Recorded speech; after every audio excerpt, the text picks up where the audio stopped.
Victor Hugo once said, "When fate hands us a sour lemon, it is so that we may try to turn it into a sweet glass of lemonade." The Hunchback of Notre-Dame is the lemon Victor Hugo used to prepare for us a drink of fate, but its taste is not sweet at all. Indeed, it is full of bitterness, drawing as well from a Greek word meaning fate. He wrote this masterpiece. Like a tragedy, The Hunchback of Notre-Dame shatters the dream of the most radiant kind of love and makes us understand that there are 3 truths about love we should know as early as possible. More than 100 years have passed. In a literary world that never lacks masterpieces and great masters, there is still one book that remains firmly among the world's top 10 classics. That book is the classic romantic novel, The Hunchback of Notre-Dame, by Victor Hugo, the greatest French literary giant of the 19th century. The Hunchback of Notre-Dame is a story of Beauty and the Beast that has been widely passed down to this day. Over more than a century, there have been countless stories of Beauty and the Beast. I do not know whether this story might make people feel tired of that pattern, but for the moment, please set aside the romantic love story between a beauty and an ugly man, because The Hunchback of Notre-Dame is not a pure love story. It is more like a painting of the real world, portraying the strange inner thoughts of human beings. In The Hunchback of Notre-Dame, we see the opposing sides of life: morality and desire, ugliness and sublimity, struggle and helplessness. Through the 3 emotional relationships of the girl Esmeralda, the author pieces together a great mirror reflecting the servility, selfishness, and greed in human nature. People often say, "Love itself is simple, but the human heart is far too deceitful." How can we develop a fuller worldview about life, love, or relationships? Better, perhaps, to read and feel stories in classic works that portray human reality, so as to bring more light and clarity to ourselves. Just as the psychologist Adler once said, maturity is not understanding everything, but seeing through human nature. And we need to know that behind love there is always our true nature. When you read this book, you can see clearly the naked truth of life, see through the truths in emotional relationships from different angles, and come to understand how one should love and how one should live.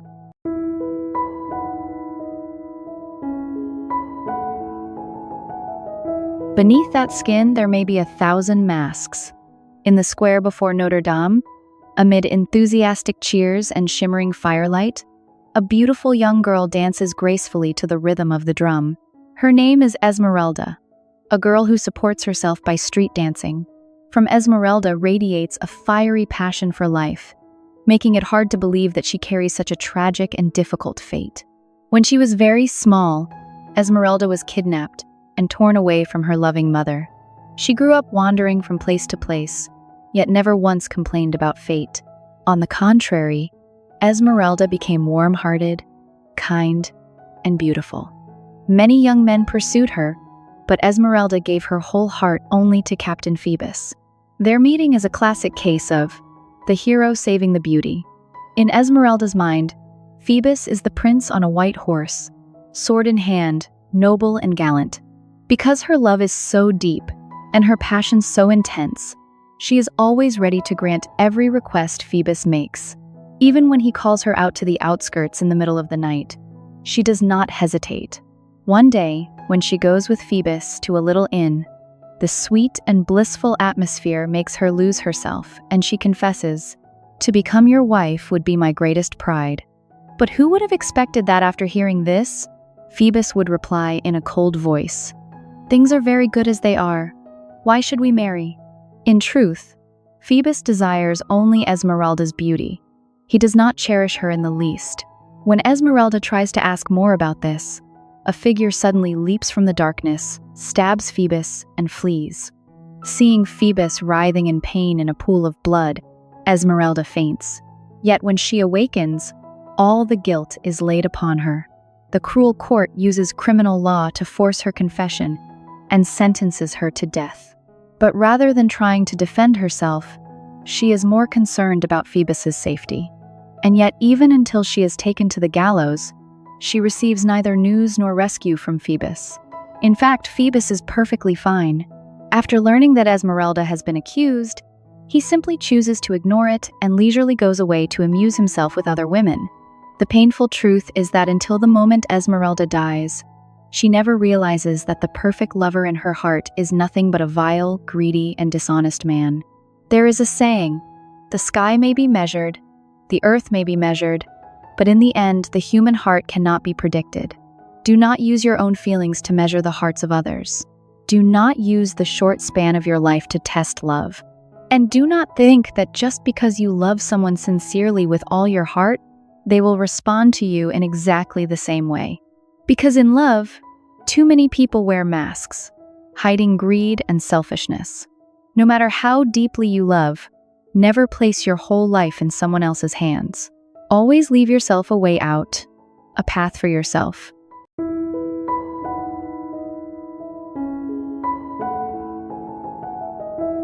Behind passionate love lies the utmost selfishness. At Notre Dame, there is a famous priest named Claude Frollo. Though still young, this archdeacon is talented, highly learned, discreet, and trusted by the church. He is seen as a symbol of near absolute asceticism. Whenever he hears the rustle of a woman's skirt passing by, Claude immediately pulls his hood down to cover his eyes. Even when summoned by a royal princess, he hesitates and refuses. What impresses others most is that although Claude was born into a noble family, he lives simply and humbly and brings goodness to the poor. Like Quasimodo, a disabled, abandoned, ugly child so hideous that no one dares come near him, Claude disregards all opinions, takes Quasimodo into the cathedral, raises him, and turns him into the bell ringer, or Gringoire, an orphan wandering the streets all year long. Claude not only helps him, but personally teaches him to read and write, enabling him to reverse his fate from an illiterate drifter into a poet. Victor Hugo praised Claude as having a benevolent soul. And yet, at the age of 35, this admirable priest accidentally sees the beautiful Esmeralda and is at once captivated by her graceful dancing and her great dark eyes. Claude becomes trapped in the mire of love and cannot escape. The ascetic faith he once followed collapses instantly. But no matter what, Esmeralda does not love Claude and always tries to avoid him. Claude grows so despondent that he can only stand at a distant street corner or secretly watch from the top of the bell tower, trying to soothe the pain of his hidden love. Not long after, when he hears that Esmeralda is about to marry, Claude is driven mad with jealousy. Terrified that he is about to lose the woman he loves, he incites the hunchback Quasimodo to abduct Esmeralda in the middle of the night. Unexpectedly, a knight appears and rescues her, capturing Quasimodo. That knight is none other than the faithless, licentious Captain Phoebus. And it is also Claude who disguises himself, arranges for Phoebus to be stabbed, casts the blame on Esmeralda, and works with the judge to sentence her to death by hanging. Claude believes that faced with such an accusation of murder, Esmeralda will surely accept his rescue and agree to go with him. Yet unexpectedly, Esmeralda remains cold and refuses to obey. Claude does everything he can and still cannot win her heart. In the end, he screams like a madman, "Then die!" When he cannot possess it, he destroys it all. When he cannot attain it, he annihilates it. If he cannot have her, then no one shall. And that is Claude's true self. It is he who personally sends Esmeralda to the gallows. From priest to devil, Claude's nature is no different from the saying, "A flower blooms with two faces. Life lies somewhere between Buddha and demon." In reality, every person contains black and white, good and evil, opposites that coexist within the same being. Even when everyone around a person believes him to be good, dark thoughts may still lurk in his heart. In the hidden corners of the soul, there are always such shadows: greed, anger, delusion, jealousy, desire, envy. As Mahem said, baseness and greatness, wickedness and goodness, hatred and love can all exist in one heart without excluding one another. So when does evil emerge? It appears when a person cannot accept his true self and cannot treat his present life with kindness. In truth, Claude has always lived under the appearance of a guardian of souls, but all of it is illusion. He has long grown sick of a life of endless denial, and within himself he has nurtured more and more repression and ugliness. Especially after meeting Esmeralda, the desire inside him bursts into flame. Claude wants to possess her like a madman, but because of his position, he can only suppress it. Gradually, that hidden love transforms into a dark thought. If I cannot have her, I must destroy her. Behind passionate feelings, there may be a heart of extreme selfishness. Behind a splendid exterior, there may be a pitiable illusion. When a person cannot control the desire to possess, whether the object is love or material things, then sooner or later the veil of hypocrisy will be pierced, and he will be devoured by the darkness rising within him.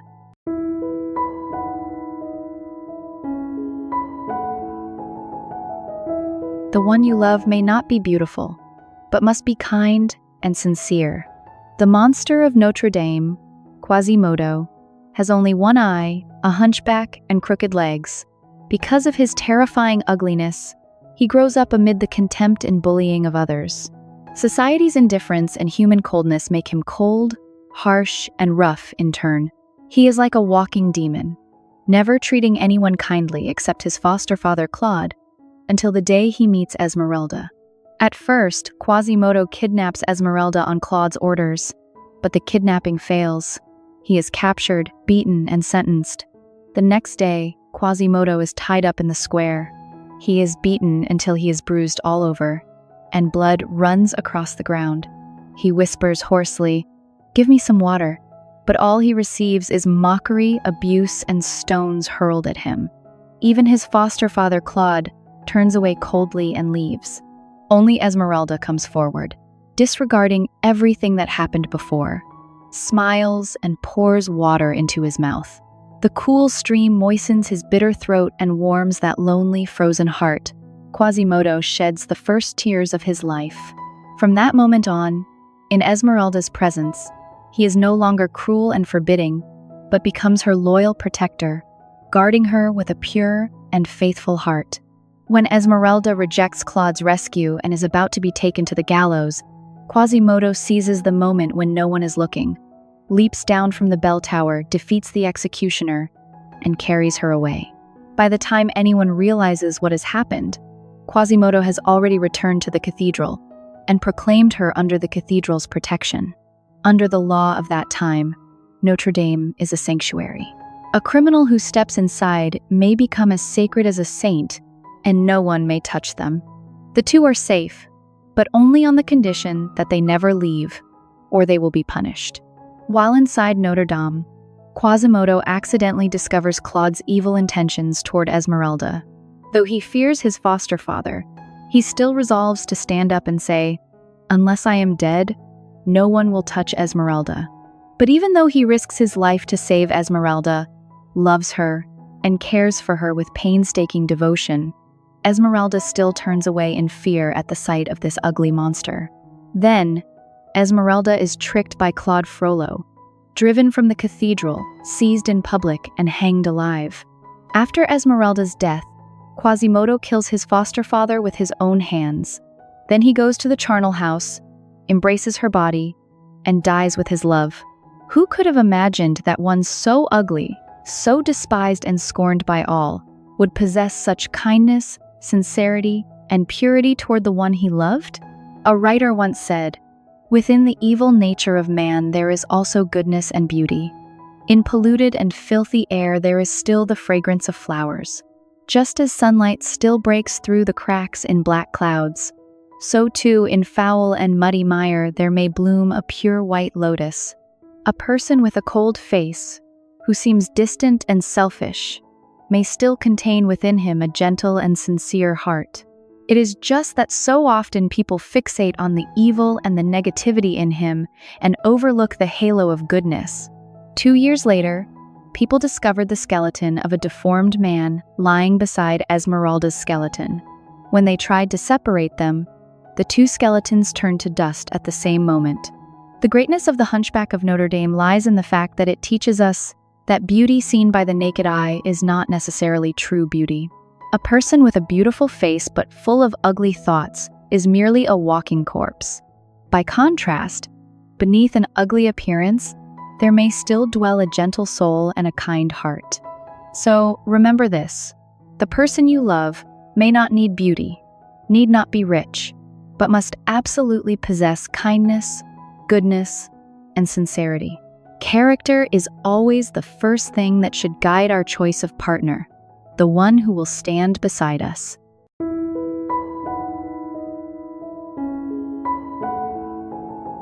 So, in the end, what is true love here? Perhaps you will wonder.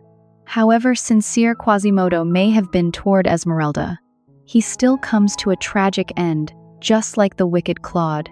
In the end, none of them is able to be with Esmeralda. Yet if we look at the matter with greater generosity, we need not think so. In truth, the world of the Hunchback of Notre-Dame can be divided into two realms. The first is the earthly realm, the real world in which we ourselves are now living. Here, society is ruled by power and also decaying. It is arranged by human beings through all kinds of order, regulations, and prejudices. The most representative figures in this realm are Claude and Phoebus.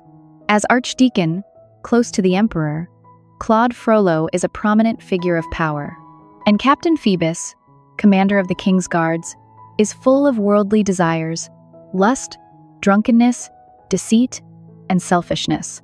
When trouble comes, he retreats and submits to fate. He sees no path but to marry within his aristocratic circle.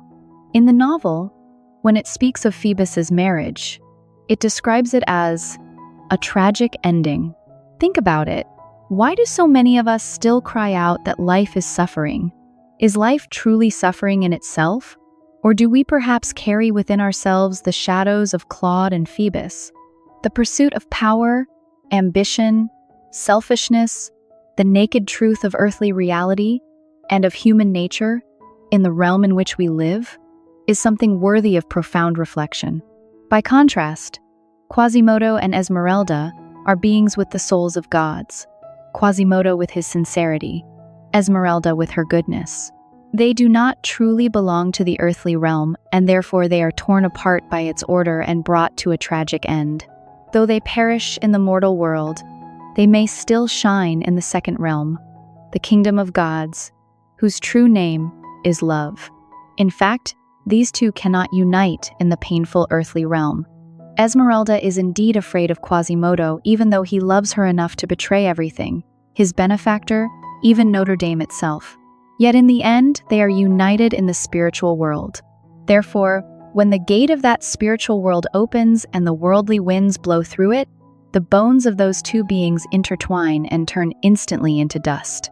Even if the earthly world rejects them, they remain forever a spiritual light, the embodiment of true love. This is something worthy of lifelong cultivation for us humans. If we are to understand what it truly means to love, in the rotten earthly realm, Claude and Phoebus both live in illusion. That emptiness drags them down into the abyss of tragedy. But in the realm of love, the emptiness, the disappearance of Esmeralda and Quasimodo becomes an eternal rising. Their deaths are the end point of the story, yet also the point of departure. The author wrote, "Paris speaks by day, Paris breathes by night. What does Paris sing? It is the sound of the bells of Notre-Dame. But who rang those bells? It was Quasimodo. Those wonderful, beautiful bells soothe the body and lift the soul. This is love, the bell of God for us mortals. Hear it and awaken.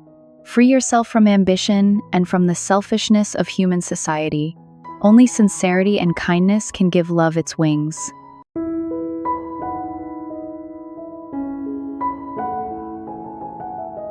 To learn how to love is to learn how to return to the beginning. Qingyuan Xingxi, a great Zen master, once said, "There are 3 stages in a person's life which nearly everyone must pass through. First, one sees mountains as mountains and water as water. Then one sees mountains not as mountains and water not as water. Finally, one sees mountains again as mountains and water again as water. A human being is born without distinctions. When you first begin to perceive the world, mountains are mountains, and water is water. But after you have passed through the upheavals of life, what you see may no longer be what you once thought it was. The less willing you are to trust what you have not seen, the more easily you begin to doubt. That means you have begun to discriminate. At that point, mountains are no longer mountains, water is no longer water, and people are no longer simply people. Indeed, there are many people who act like beasts, deceptive, malicious, wildly ambitious, selfish to the extreme. There are many humans who are fragments of Claude Frollo and Phoebus. Only after you have passed through life's storms, tasted all the warmth and coldness of the world, only after you have continued to learn and cultivate yourself, and finally crossed the river of life to return to the point of departure, can you begin to cherish the scene before your eyes? Then mountains are once again mountains, and water is once again water. There is a saying, "May the one who has crossed 1,000 distant places return at last to the soul of a child." These three stages of life are equally true of love. Through the truths of love and human nature, the Hunchback of Notre-Dame shows us all three of these stages. That is why it cannot be called a mere love story. To understand it is to free yourself from the emptiness of the worldly realm and live at a higher plane, from the energy of love itself. May both you and I take deeply into heart the author's words. Of all God's creatures, the human heart is the one that gives off the greatest light. But sadly, it is also the one that creates the deepest darkness. Is it light or darkness? Beauty or ugliness? I believe you already have your answer. Please do not let the darkness of selfishness, born from lust, desire, greed, anger, and delusion, cloud your eyes and trap you in illusion, seeing mountains not as mountains and water not as water. The era Hugo described lies hundreds of years behind us. Yet even in today's society, how many people truly know and understand how to love? The sad truth is that some people go through their whole lives without ever attaining that understanding, forever living in the world of illusions that human society has built. To love is to return to yourself, back to the very starting point. Because from the very beginning, you were already an angel capable of ringing the most sacred bell of love. Thank you for listening. If you found this video helpful, please share it with those who need it. Give me a like, subscribe, and turn on the notification bell so you can catch my latest weekly videos. Once again, thank you all, and see you in the next videos.